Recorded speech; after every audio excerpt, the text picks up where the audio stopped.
হাজিপুর নামে ছোট্ট একটা গ্রাম ছিল। সেই গ্রামে এক চাষি বাস করত। সে ধান চাষ করত আর মুরগির ফার্ম করে তার সংসার চালাত। তার বাড়ির সাথে ছোট্ট একটা মুরগির ফার্ম ছিল। পাশের জঙ্গলে ঝোপের ভিতরে একটা শিয়াল থাকত। চাষির মুরগিগুলোর উপর শিয়ালের নজর পড়ে। কত বড় বড় মুরগি!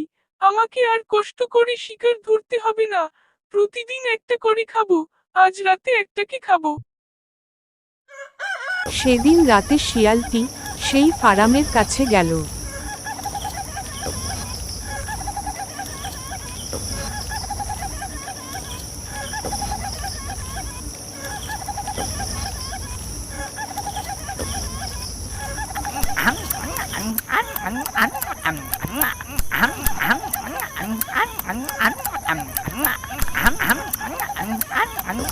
ও কি তাজা তাজা মুরগি!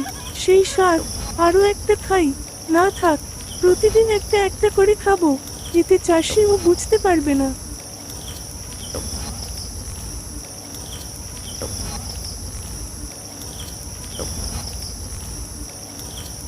পরের দিন রাতে শিয়াল আবারও মুরগি খেতে চলে আসে।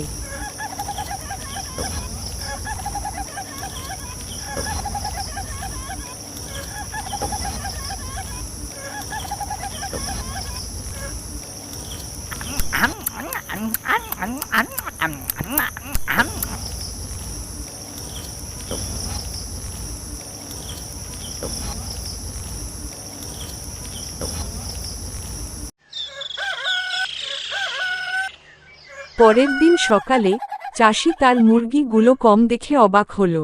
বুঝেছ গিন্নি, প্রতিদিন রাতে আমার একটি করে মুরগি গায়েব হয়ে যাচ্ছে, কি করি বলো তো? আমি বলি কি, আজ রাতে আমরা জেগে থাকব, তারপর দেখি কে আসে। যে আসবে তাকে লাঠিপেটা করব। ঠিক আছে, তাই করব। যে আসবে তাকে ধরব, বুঝেছ? তারপরের দিন রাতে শিয়াল আবার এলো মুরগি চুরি করতে। আর ওদিকে চাষি আর তার বউ ওত পেতেছিল তাকে ধরার জন্য। কি যে মজা! কি যে মেঘ না চাইতেন বৃষ্টি! প্রতিদিন একটা একটা করে মুরগি খাচ্ছি। তবে রে ব্যাটা শিয়াল, তুই দাঁড়া, দেখাচ্ছি মজা। খা মুরগি, খাবি না খা। উড়ে বাবারে মরে গেলাম রে! উড়ে বাবারে বাঁচাও! ওরে বাবা, মরে গেলাম। মার খেয়ে শিয়াল এমন দৌড় দিল যে পিছনে ফিরে তাকালো না। এরপর শিয়াল আর কোনোদিন এই মুখো হয়নি।